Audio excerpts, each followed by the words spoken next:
Okie dokies. So this is part 2 of graphing with circles. So just a quick recap from yesterday's video, part 1. So here I have an equation of a circle. I want to identify the center and the radius. The x-coordinate is -4. The y-coordinate is +5. Remember, you got to change both the signs. And my radius squared is 36, so the actual radius is 6. Here I have a circle that is graphed. I want to write the equation of the circle. So in order to write the equation, I need the center and the radius to plug it in. So this center is the point 2, 2. +2 for the x and +2 for the y. So when I plug those in, I'll have x minus 2 squared plus y minus 2 squared.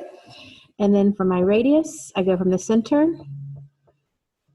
and I can go to any point that I want. It's easiest usually to go to the right, or I can go to the left, or I could go up, or I could go down. But I'm looking for a whole number point. So it's over from the center over 4. So my radius is 4. So in my equation, I write it as 16. Please do not write your equation as 4 squared. If you do it this way, the computer grading will count it as wrong. So just go ahead and square that number. All right, so we're going to go from standard form to this form. All right, so to do that, I need to make these cute little squared binomials. So there is the form of completing the square. So you should have done this in Algebra 1. If not, we'll go through the steps on how to do that. But you're going to half it. Then you're going to square it. And you're going to add it to both sides. Now, I do not like the word it, because what is it that I'm referring to? So if I have a quadratic, let's say I have x squared plus bx plus c. This b coefficient is the number that I have, and then I square, and then I add that number to both sides of my equation. So we're going to look at some examples first without actually getting to the full quadratics. So here, it's not a full equation, but I can have what I start with, the x squared plus 6x, the x squared plus 30x, and the x squared minus 5x. And I'm going to add in the number that makes a perfect square trinomial. So I'm going to take the 6. I'm going to half it, which will give me 3. Then I'm going to square that, which will give me 9. And that is the number that I need to add. I need to add it to both sides of my equation when I am looking to write a equation of a circle. The whole point in putting this 9 in here, this factors very nicely into x plus 3 quantity squared. If you remember factoring, I like to make a product sum chart. The product is always a times c, which is 1 times 9. That was the number that I just put in. And my sum is always the b term, which is 6. There are 2 numbers that multiply together to give me 9. That add together to give me 6. Oops, they add together to give me 6. And that will be 3 and 3. So this will factor into x plus 3 times x plus 3. The whole point of finding this number here is that I get 2 binomials that are identical, which I can then square. Looking at my next one, I'm going to take the 30. I'm going to half it. That will give me 15. Then I'm going to square it. That will give me 225. And then I'm going to add that to both sides. So when I factor this into a cute little binomial squared, I'm looking for something to make my product sum chart that multiplies together to give me 225 and has a sum of 30. It will always be this number after you halved or before you squared. So 15 times 15 is 225, and 15 plus 15 is 30. So I get x plus 15 squared. For this third one, I have an odd number. I take this sign with it, so I take the -5. I'm going to half it. Leave it as a fraction, please. It makes it a little bit nicer when I add to the other side. But I've halved it. It doesn't reduce nicely, so I'm just going to go ahead and square that. When I squared, I do the -5 times -5, which will give me a +25. and then a 2 squared. 2 times 2 will be 4. So I'm going to add 25 over 4. This will also factor nicely into a nice squared binomial. My product needs to be 25 over 4, and my sum, sorry, is -5. And it will be this number before I squared it. So -5 over 2 times -5 over 2. When I multiply these together, I get a positive 25 over 4. When I add -5 halves plus -5 halves, I get -10 halves. Oh, well, that's -5. So this will factor into x minus 5 halves squared. I wouldn't expect to see a lot of fractions, but it is possible. Just a note, you can only do this when your leading coefficient is 1, but we'll only be dealing with leading coefficients that are 1. So I am going to take these. These are in standard form. Standard form is always written out the long way. And I'm going to write it in the general form of a circle, which my formula is x minus h squared plus y minus k squared equals r squared. So I've got 3 examples we're going to work through. The first thing I need to do is to rearrange. So I'm going to put these x's together and these y's together, and then my constant, I'm going to kick it to the other side. So I'm going to rewrite where I have x squared plus 2x. I'm going to go ahead and put a blank in because I'm going to complete this square for the x's.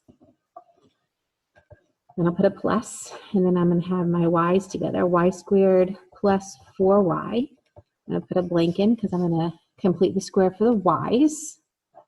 And then when I move the 20 over, it becomes a positive 20.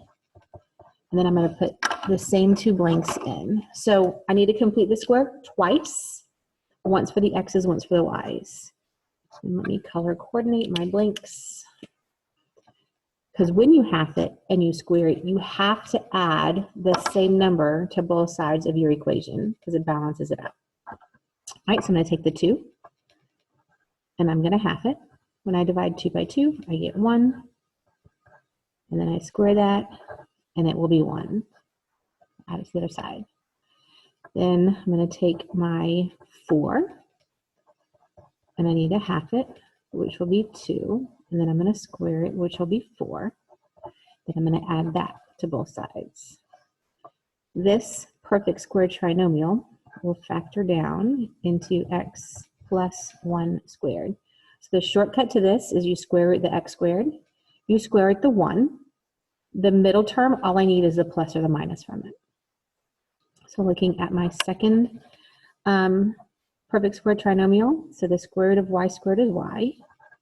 The square root of 4 is 2, and then I need a plus from the middle. Oops, I do need to square it. Don't forget to square it. So y plus 2 times y plus 2 will give me y squared plus 4y plus 4. All right, in the right-hand side, 20 plus 1 plus 4, that's 25. I now have my quadratic in general form. The center of the circle is at -1, -2, and the radius is 5. Can't see it from here, but when I complete the square, then I can find the center of the radius.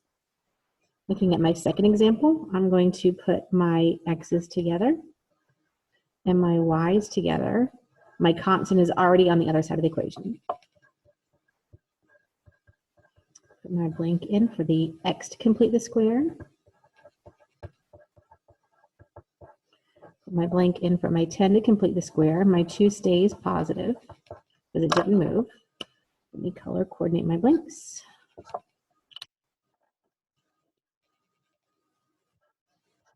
All right. I'm going to take my -6 and I'm going to half it. That's going to give me -3. And then I'm going to square it, and that will give me a positive 9. Whatever you square, whether it's positive or negative, it always will come out to be positive, which is why I always add it to both sides. Put my 9 over here. The number 1 mistake is not adding it to the other side, so just be careful. All right, then I'm going to take my -10, and I'm going to half it. That will give me -5, and then I'm going to square that, which will give me a positive 25.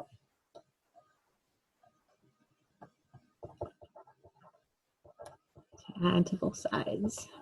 So I'm going to write this as a squared binomial. So square root the x squared is x, square root the 9 is 3. I have a minus in the middle, I have a minus in the middle. And then I square the binomial. And then for my y squared minus 10y plus 25, we'll have y minus 5 squared. I promise you, when you multiply y minus 5 out by itself, because I can't just distribute the exponent, you will get this. All right, and then I have 2 plus 9 plus 25. Goodness. So this is 11 plus 25 will give me 36 as my radius squared value. So I can find out that my center is at positive 3, positive 5, and my radius is 6. All right, one more example.